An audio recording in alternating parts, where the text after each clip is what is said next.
Vamos a comenzar el capítulo 11, que está en la página 521 y que es acerca de las pruebas de hipótesis con dos muestras. Lo que hemos venido haciendo hasta el momento había sido trabajar solamente con una muestra. Ahora vamos a comenzar a ver el poder de trabajar con la estadística, ¿verdad? Entonces, tenemos ahora el caso de que supongamos que tenemos una población 1 y recolecto una muestra. Y tengo una población 2 y recolecto una muestra. Entonces, ya sabemos que la población 1 tiene sus parámetros que vamos a denominar mu1, p1 o sigma 1. Y la población 2 también tiene sus parámetros, en este caso con el subíndice 2. Y de las dos muestras que vamos a obtener, también podemos encontrar las representaciones numéricas que conocemos con el nombre de estadísticos, ¿verdad? Como la media, la proporción y la desviación estándar. En el caso de la muestra 1 con subíndices 1, en el caso de la muestra 2 con subíndices 2. La cuestión que queremos resolver es si la información que nos pueda dar de estas dos muestras nos puedan indicar que realmente provienen de dos poblaciones diferentes o en realidad tal vez las dos muestras provienen de lo que podemos decir que es la misma población. Ahora, ¿cómo es que se aplica esto? En realidad esto se aplica de la siguiente manera. Nosotros vamos a tener en ocasiones que probar si hay algún efecto en realizar un tratamiento a una población. Por ejemplo, una vacuna. Aplicamos una vacuna y queremos ver si la vacuna da resultados positivos.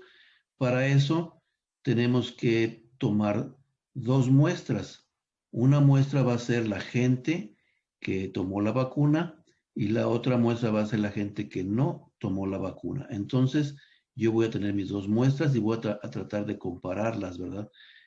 Si logro encontrar que las muestras vienen de dos poblaciones diferentes, entonces lo que estoy demostrando es que la población que recibe la vacuna sí es diferente a la población que no tiene la vacuna. Y si no logro encontrar diferencias en las dos muestras, entonces eso me va a indicar que la vacuna no tuvo ningún efecto. Entonces, ¿cómo va a ser la mecánica aquí? Va a ser la misma que hemos seguido hasta el momento. Vamos a tener una hipótesis nula. La hipótesis nula siempre va a ser la que contiene el signo igual. En este caso, la ecuación que vamos a tratar de investigar es si el parámetro 1 es igual al parámetro 2. O sea que, por ejemplo, si la media de la población 1 es igual a la media de la población 2. O la proporción o la desviación estándar, ¿verdad? Y regularmente la hipótesis nula también es la que nos indica o la que favorece la conclusión de que no hay efectos, de que no hay cambios, de que el tratamiento, en este caso, el tratamiento no tuvo efectos significativos, ¿verdad? Eso es lo que siempre promueve la hipótesis nula, que no hay cambios, que la vacuna o que la medicina no surtieron efecto. Y la hipótesis alternativa es la que siempre va a contener una desigualdad, ¿verdad? Una desigualdad estricta, ya hemos dicho, ¿verdad? O sea que el parámetro 1 es menor que el parámetro 2, o que el parámetro 1 es mayor que el parámetro 2, o que los dos parámetros son diferentes. Vamos a tener dos tipos entonces de pruebas estadísticas que vamos a efectuar aquí.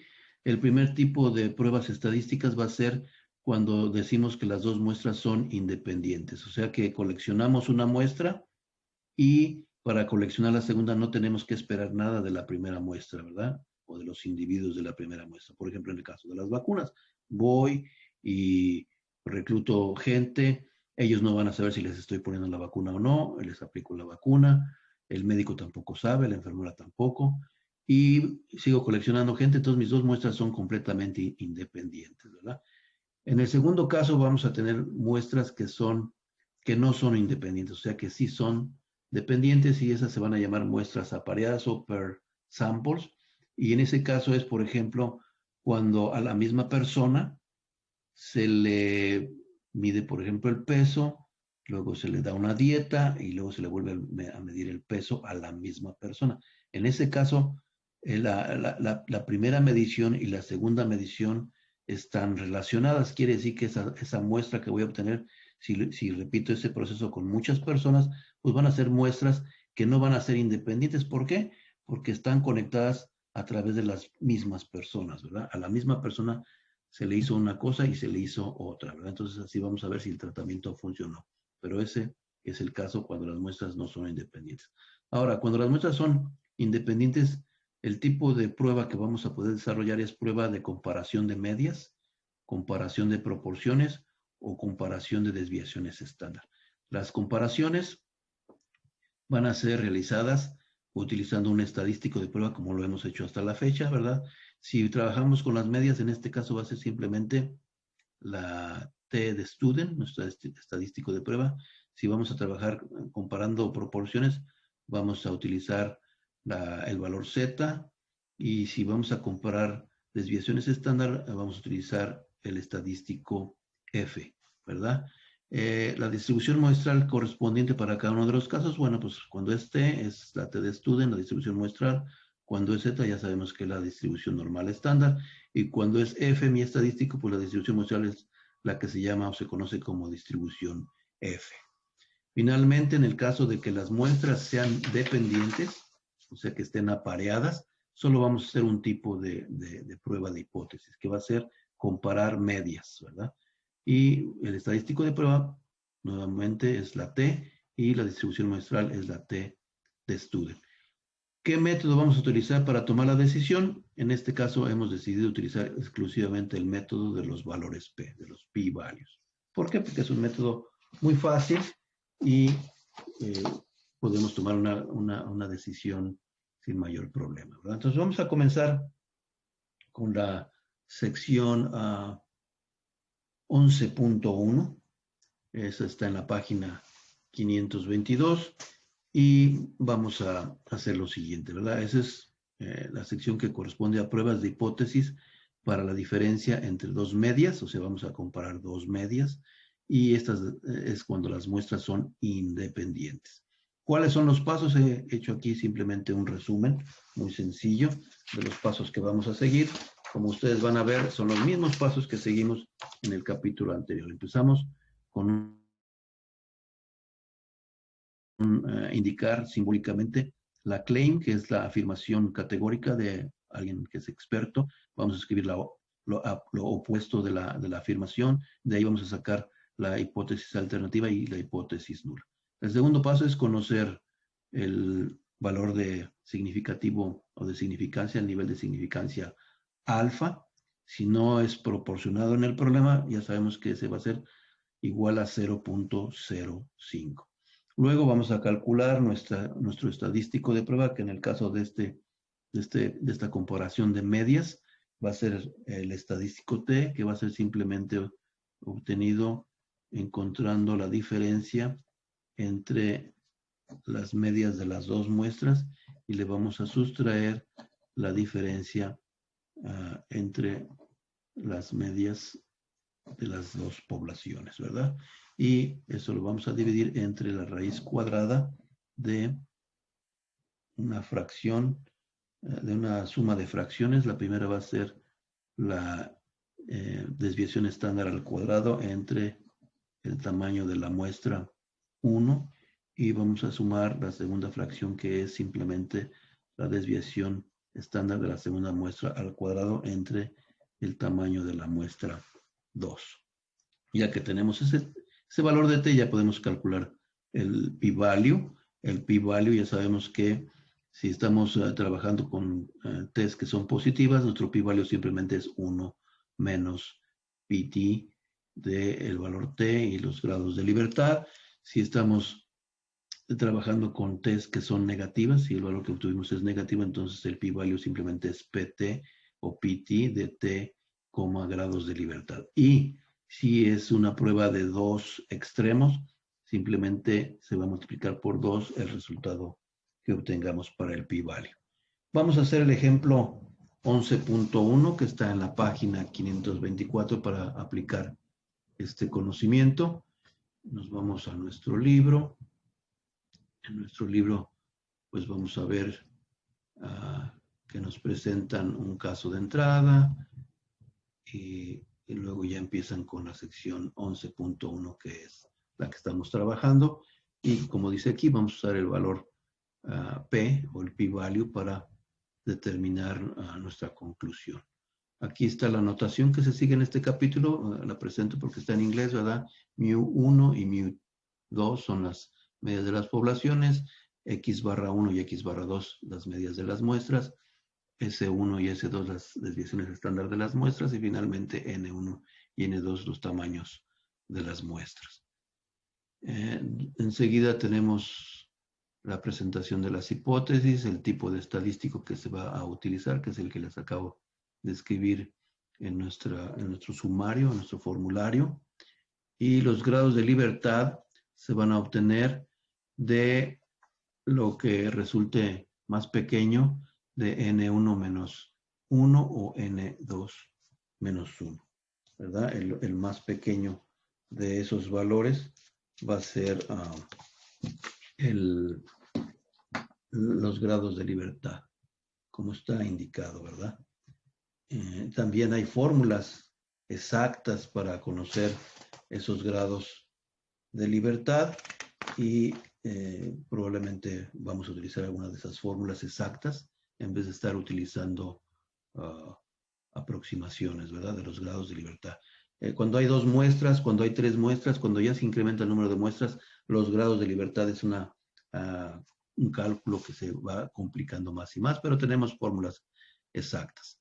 Vamos a ver eso enseguida. Aquí tenemos las suposiciones que se tienen que cumplir, que son muy semejantes a las suposiciones que hemos venido manejando a lo largo de nuestras pruebas de hipótesis, ¿verdad? Que tenemos una muestra, o que las 2 muestras, porque ahora son 2, son aleatorias sencillas, que son independientes una de otra para poder aplicar este método y que son suficientemente grandes. O sea que son las muestras mayores a 30, el tamaño de la muestra, o que la población de la que provienen es aproximadamente normal.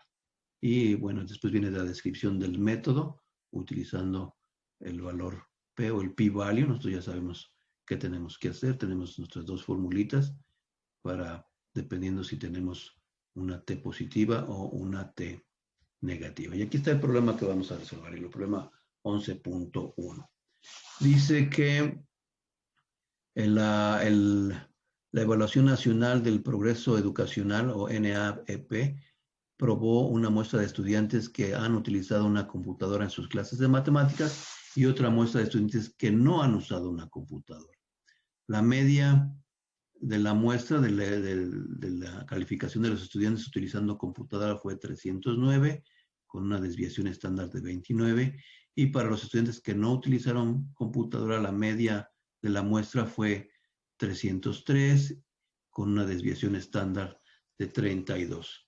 Dice que se suponga que fueron 60 estudiantes en la muestra de los que utilizaron computadora y 40 estudiantes en la muestra de los que no tenían o no habían utilizado una computadora.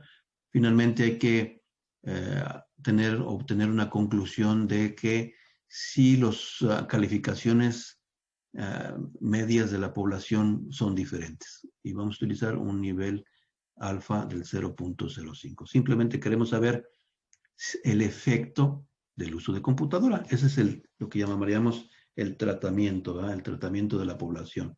Tenemos una población, a unos les dimos computadora, a otros no. Queremos ver si eso afectó su aprendizaje de las matemáticas. Por lo tanto, estamos comparando 2 poblaciones, ¿verdad? Una población con computadora y una población sin computadora.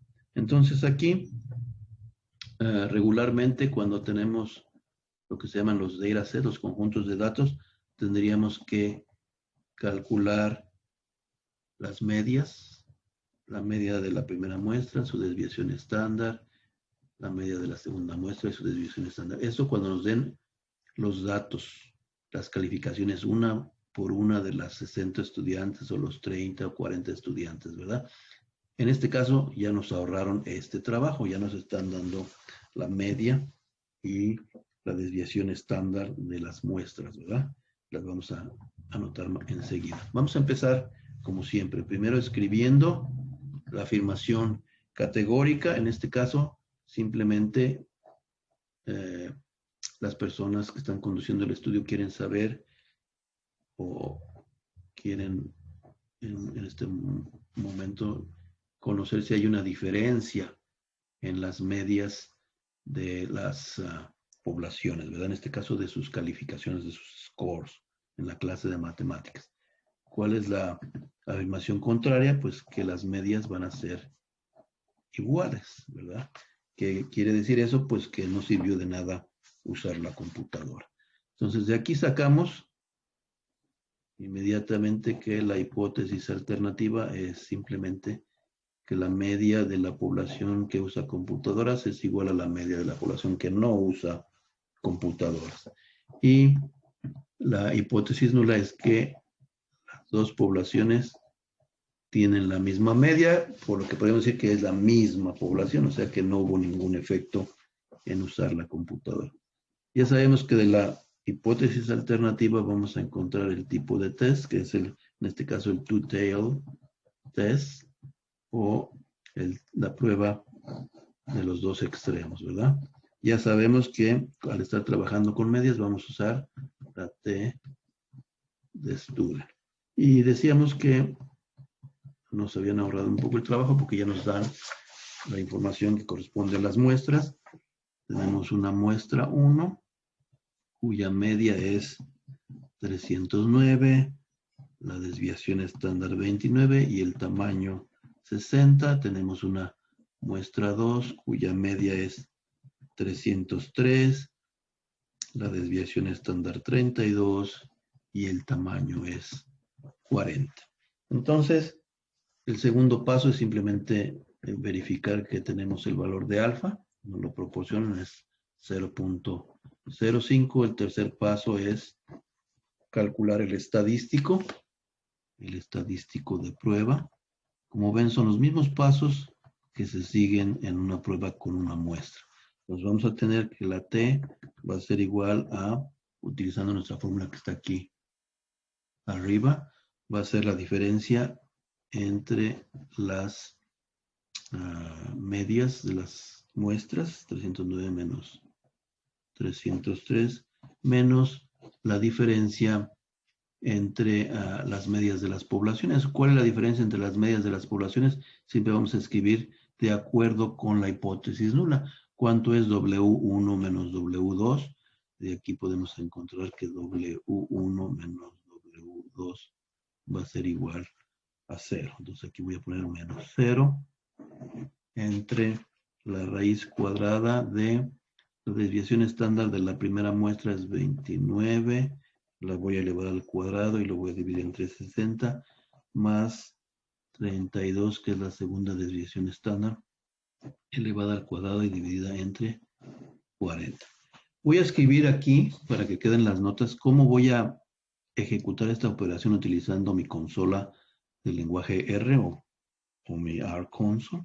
Entonces tengo que utilizar paréntesis, va a ser 309 menos 303, esto de menos 0 pues no lo escribo, voy a dividir y voy a escribir la raíz cuadrada, voy a abrir un paréntesis, voy a escribir 29 al cuadrado entre 60 más 32 al cuadrado entre 40. Es muy simple, o sea que tal como lo tengo escrito en mis notas, así lo voy a escribir en mi consola de R.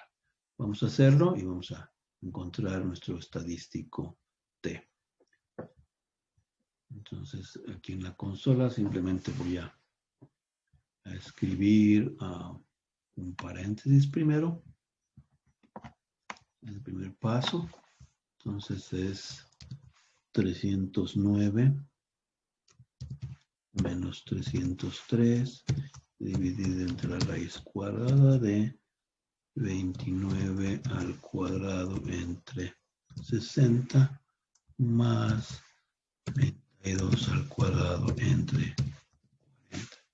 Y esto me da una T, un estadístico T de 0.95 3262 que voy a escribir en mis notas.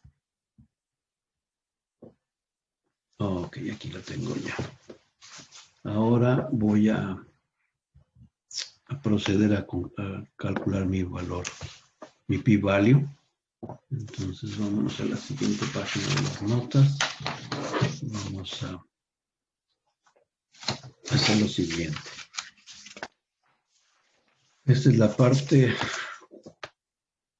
cuarta. El cálculo p-value. Entonces, nosotros ya sabemos que en este caso es una prueba de dos extremos. Nuestro formulario indica que si t es mayor que 0, el p-value es 1 menos pt t de f. Este valor que está aquí, este p-value, esta información corresponde a esta área. Ya sabemos que cuando son pruebas de dos extremos, ¿verdad? Cuando tenemos un two-tailed test, lo que tenemos que hacer es que el p-value se tiene que ajustar multiplicándolo por 2 porque son dos extremos o dos colas. De f. Entonces aquí está nuestra fórmula que vamos a seguir. Nos falta conocer los grados de libertad. Esto es importante, ¿verdad? Degrees of freedom. Degrees of freedom, grados de libertad de f. Vamos a ir a la página 492 y vamos a copiar la fórmula que está allí. En la página 492. Dice simplemente lo siguiente. Vamos a tener esa cantidad que calculamos para nuestro estadístico t, que es S1 al cuadrado entre N1 más S2 al cuadrado entre N2. Esa cantidad que estaba en el denominador de nuestro estadístico t lo vamos a elevar al cuadrado y eso lo vamos a dividir entre esta fracción que está. S1 al cuadrado entre N1, todo esto al cuadrado, y esto dividido entre N1 menos 1 y una fracción muy semejante que va a ser S2 al cuadrado entre N2, esto al cuadrado, y esto dividido entre N2 menos 1. Y voy a usar paréntesis aquí para que cuando usen el lenguaje AR no vayan a cometer errores. Esta es una fórmula exacta para conocer los grados de libertad. Una fórmula aproximada que acabamos de leer en nuestro libro es que busquemos el valor mínimo entre N1 menos 1 y N2 menos 1. Muy bien. Entonces, en este caso, en este problema, tenemos N1 igual a 60 y tenemos N2 igual a 40. Entonces, ¿cómo vamos a encontrar los grados de libertad? Si utilizamos la fórmula aproximada, entonces, la fórmula aproximada, pues es muy simple, ¿verdad? Los grados de libertad simplemente va a ser el valor más pequeño de los dos, ¿verdad? ¿Cuál es el más pequeño? Pues es 40 menos 1, van a ser 39 grados de libertad. Es el menor de los dos, ¿verdad? Este sería el valor aproximado de los grados de libertad. Ahora, como tarea, si reemplazan todos los valores que están aquí, ¿verdad? Que ya nos dieron, ¿verdad? La desviación estándar de la muestra 1, de la muestra 2, tamaño de la muestra 1, tamaño de la muestra 2. Hacen todas estas operaciones, háganlo con cuidado y verifiquen que van a encontrar 77.95154. Háganlo, es importante para que tengan, estén seguros de que saben incorporar la información o esta fórmula en su consola de AR. Bueno, pero vamos al valor P, que es lo que queremos encontrar. El valor nuestro p-value va a ser 2 veces 1 menos pt de grados de libertad. Si usamos la fórmula aproximada para df, vamos a encontrar 2 por 1 menos pt de 0.95, que fue el valor que encontramos de t, 0.953262,39 grados de libertad. Ese es en el caso aproximado, el valor, el p-value. En el caso exacto, si usamos unos grados de libertad exactos para df, vamos a tener que escribir simplemente 2 veces 1 menos pt, y la t es la misma, 0.953262, pero los grados de libertad van a ser 77.95154. Entonces, esta va a ser la fórmula para, en el caso de los grados de libertad exactos. Vamos a ir a la consola de R a mirar los valores de p-value que vamos a obtener en cada caso. 2 veces, abrimos paréntesis, 1 menos pt de 0.953262,39 grados de libertad. Ese es el primero. Regresamos al caso anterior y vamos a cambiar los grados de libertad al 77.95.154.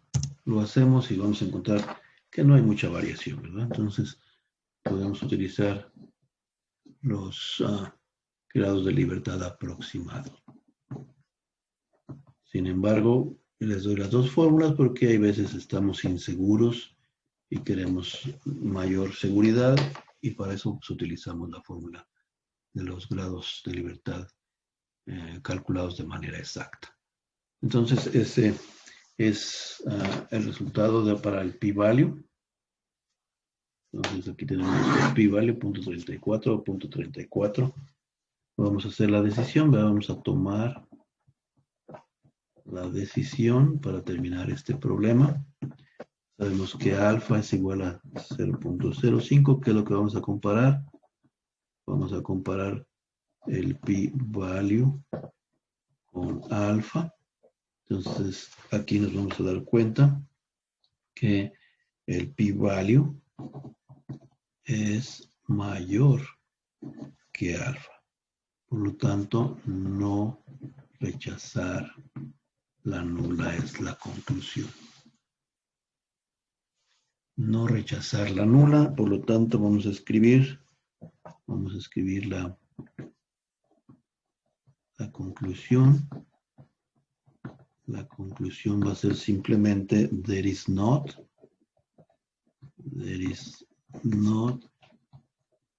enough evidence to reject the null.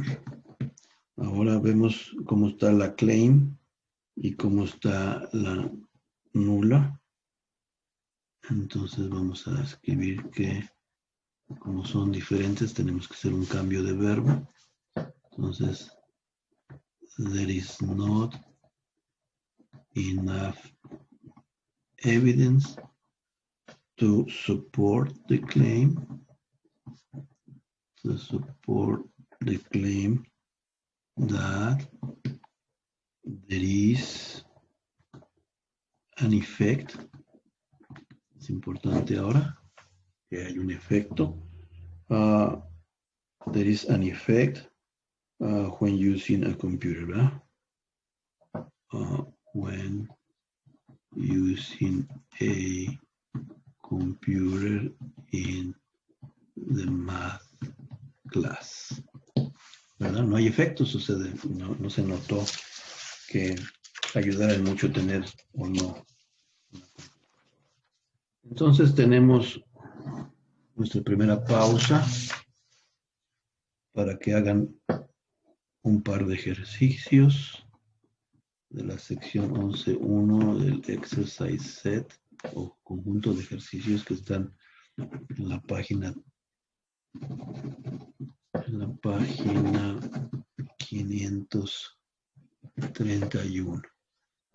Esos ejercicios son el 12 y el 14. Entonces vámonos al libro para ver cuáles son esos ejercicios y hacemos nuestra primera pausa.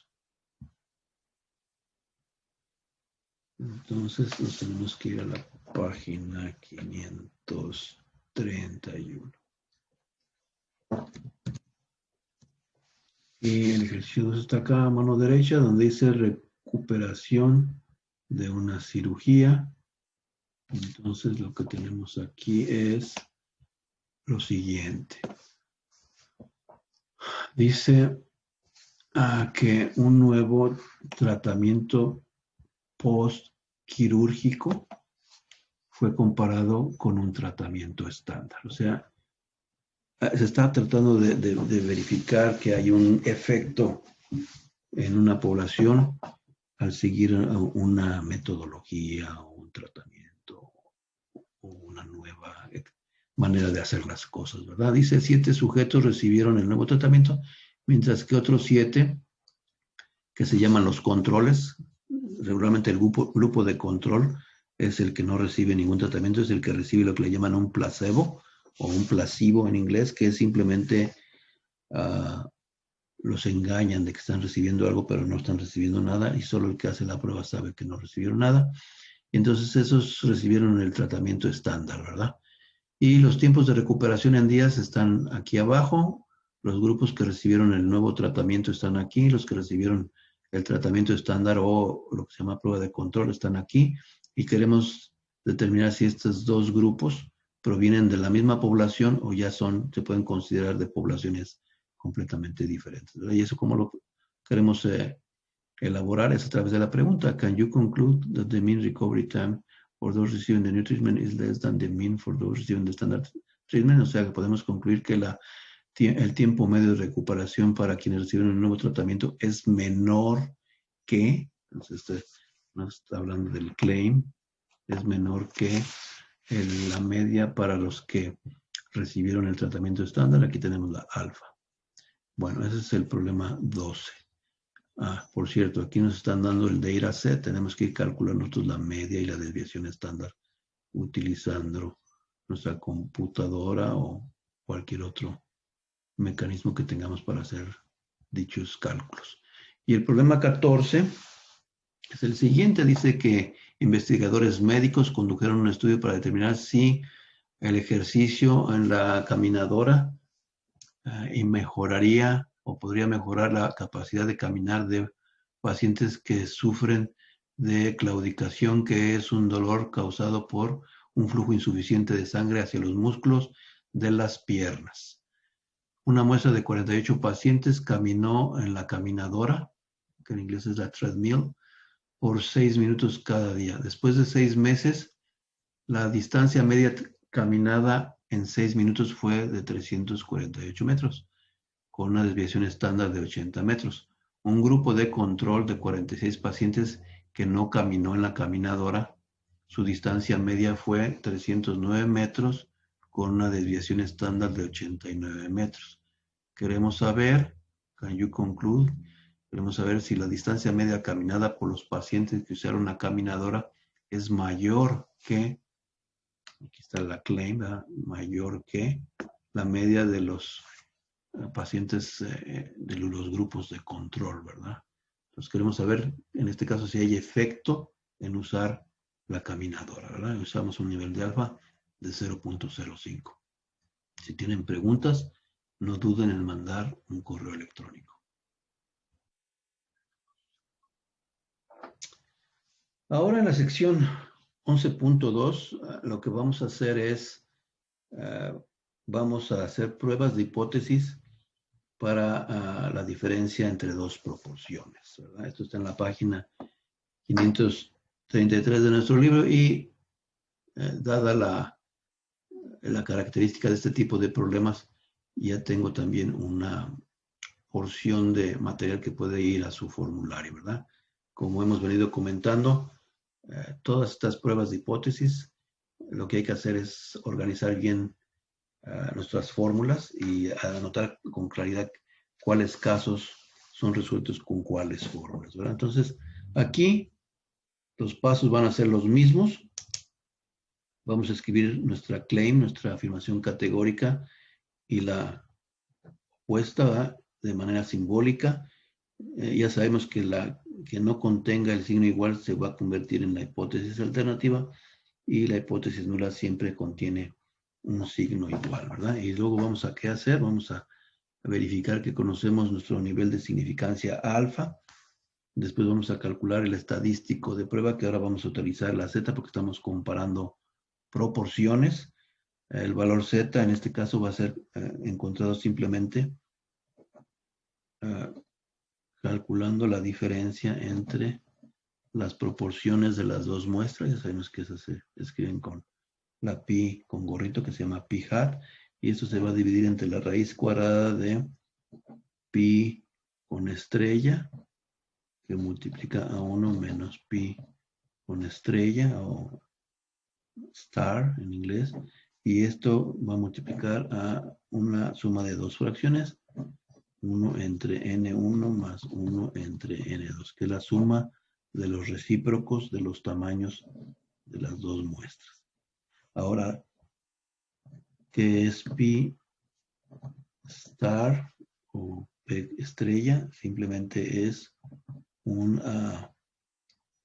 promedio ponderado de las proporciones de las dos muestras. O sea que vamos a sumar los éxitos de las dos muestras y lo vamos a dividir entre la suma de los trials o intentos de las dos muestras, ¿verdad? Eso va a ser la manera en que vamos a encontrar nuestra P estrella.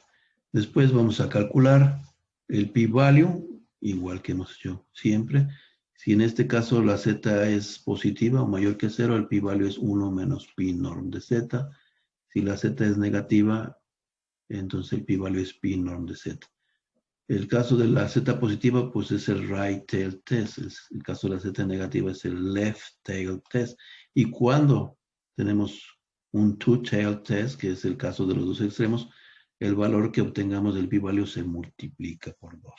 Eso ya lo sabemos. Eso es lo mismo que venimos haciendo en el capítulo anterior correspondiente a pruebas de hipótesis con una sola muestra.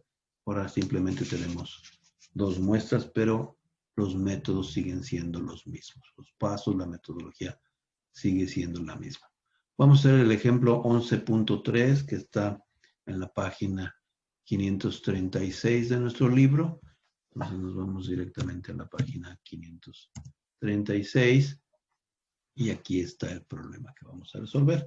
Es el problema o el ejemplo 11.3 y dice lo siguiente. Son los trabajadores más viejos y más experimentados más probablemente los que van a usar una computadora en el trabajo que los trabajadores más jóvenes. Esa es la pregunta, ¿verdad? Si los más viejos y más experimentados utilizarán la computadora con una mayor probabilidad que los más jóvenes. Dice que una encuesta social general tomó una encuesta, un cuestionario para tratar de enfrentar esta cuestión, para tratar de resolver esta cuestión, ¿verdad? Hizo un cuestionario, hizo preguntas a la gente, ¿verdad? Ellos preguntaron a 350 empleados en las edades de 25 a 40 años si ellos usaban una computadora en el trabajo y 259 dijeron que sí. Ellos también le preguntaron la misma pregunta a 500 empleados, pero ahora entre las edades de 41 a 65 y 384 de ellos dijeron que ellos usaban una computadora en el trabajo. La pregunta es, ¿podemos concluir que la proporción de gente que usa una computadora en el trabajo es mayor entre aquellos que tienen edades de 41 a 65 que entre aquellos que tienen edades entre 25 y 40? Utilice un nivel de significancia del 0.05. Como en los programas de proporciones tenemos que checar, así como dice nuestro libro, las suposiciones, ¿verdad? Tenemos dos muestras independientes, sencillas, aleatorias, sencillas, sí. Son las poblaciones más, su tamaño es 20 veces más grande que el tamaño de las muestras. Pues sí, ¿verdad? Son compañías, tienen poblaciones muy grandes, ¿verdad? Y luego nos dice, los individuos en cada muestra están divididos en dos categorías. Pues sí, ¿verdad? Unos que usan computadora y otros que no usan computadora. Finalmente, cada muestra contiene más de 10 individuos en cada categoría. Por lo tanto, las conclusiones están, las suposiciones están satisfechas. Vámonos a escribir el planteamiento de nuestro problema, ¿verdad? Tenemos en este ejemplo, primero, la claim, la afirmación categórica. En este caso, tenemos un grupo, ¿verdad? Y ese grupo es el de los jóvenes, ese fue el primero que nos dieron. Y tenemos un segundo grupo que es el de los viejitos. Y la claim, la afirmación es de que los más experimentados usan la computadora más que los menos experimentados o jóvenes, ¿verdad? Entonces, la proporción de jóvenes usando computadora va a ser menor que la proporción de mayores usando computadora. ¿Cuál es lo opuesto? Pues que el grupo de jóvenes, la proporción que usa computadora sea mayor o igual que el de la proporción de adultos mayores, ¿verdad? De aquí vamos a encontrar nuestra hipótesis alternativa, pues es la claim, ¿verdad?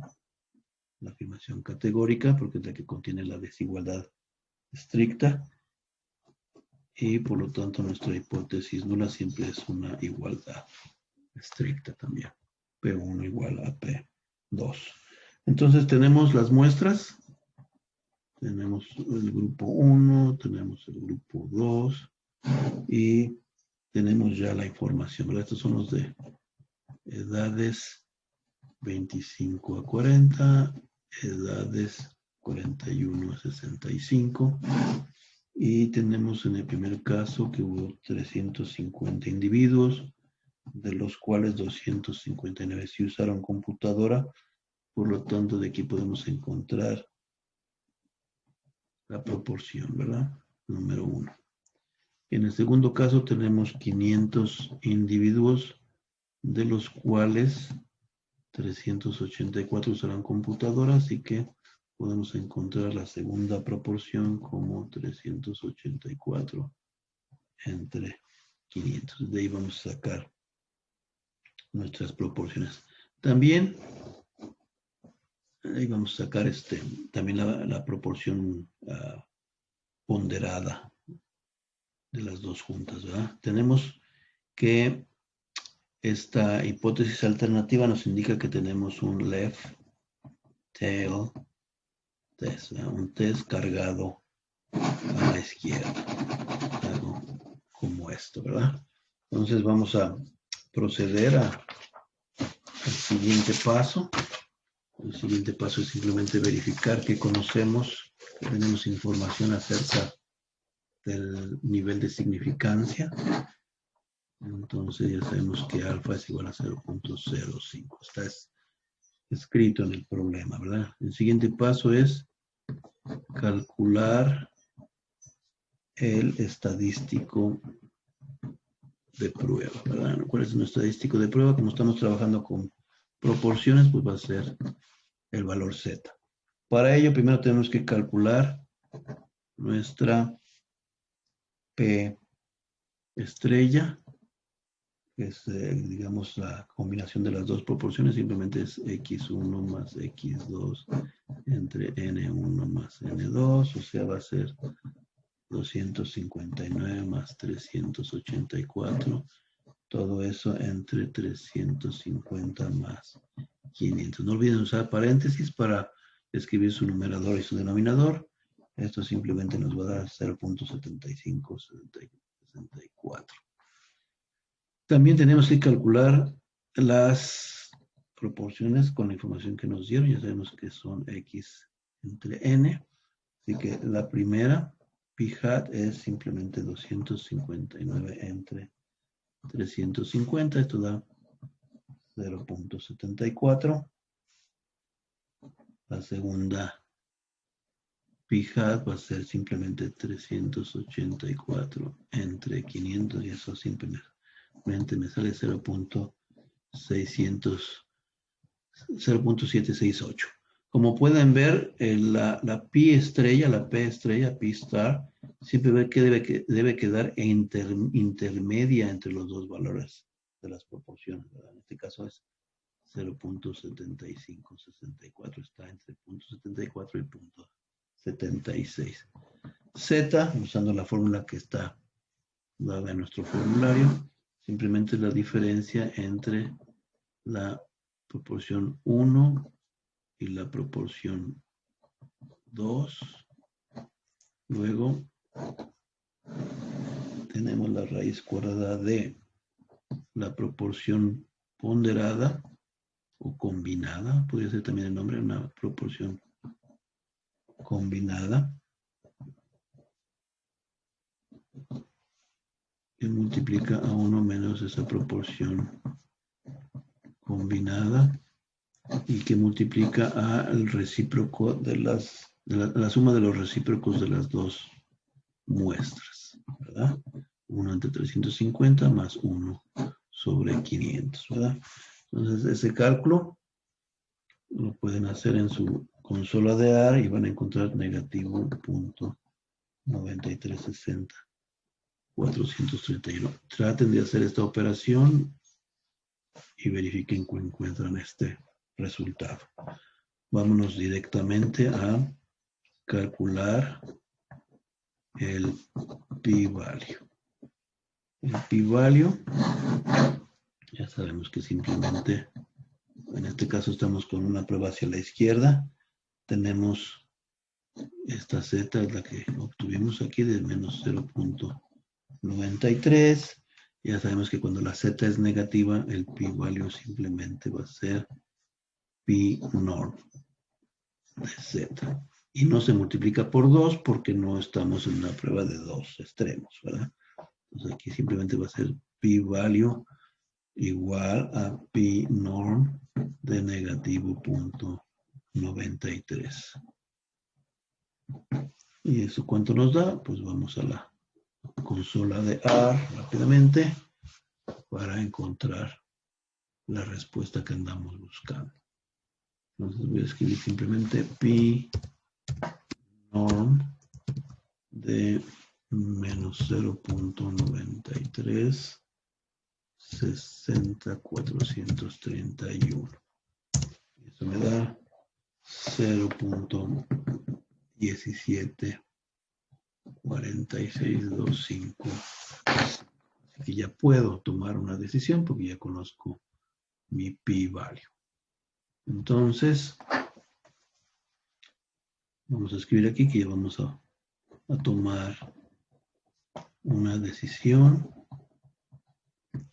¿Cómo lo vamos a tomar? Necesitamos alfa, 0.05.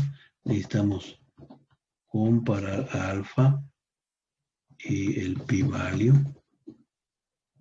Y vamos a encontrar que el p-value es mayor que alfa, así que no podemos rechazar la hipótesis nula, ¿verdad? Entonces ya podemos escribir la conclusión. La conclusión la tenemos que escribir en inglés. Vamos a escribir there is not, porque no estamos rechazando la nula, there is not enough evidence to reject the null. Reject the null. Nos fijamos en que la claim y la null son diferentes. Está en el primer paso. ¿verdad? Por lo tanto, tenemos que hacer un cambio en nuestro verbo, pero lo demás se queda igual, ¿verdad? Vamos a escribir: there is not enough evidence to support the claim that the employees, ¿si era de employees esto? O de employees using a computer at work, using computer at work is greater among those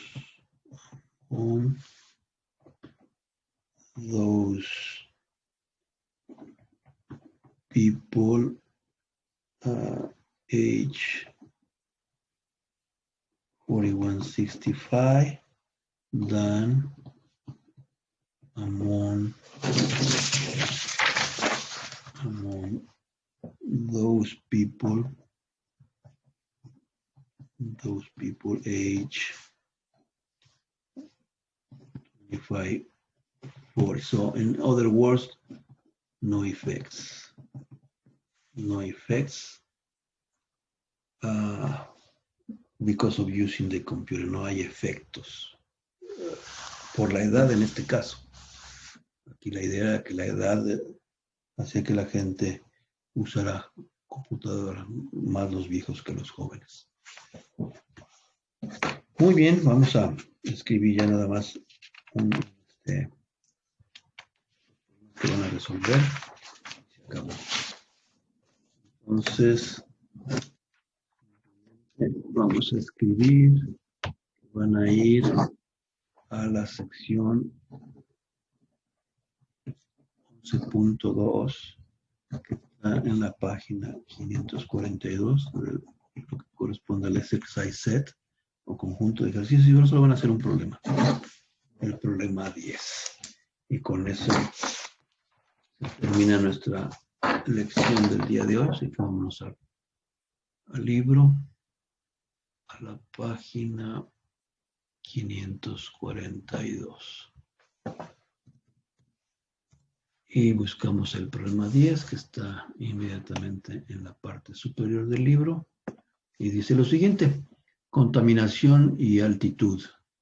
En una muestra al azar de 340 carros manejados a bajas altitudes, 46 de ellos excedieron un estándar de 10 gramos de contaminación particulada por galón de combustible consumido.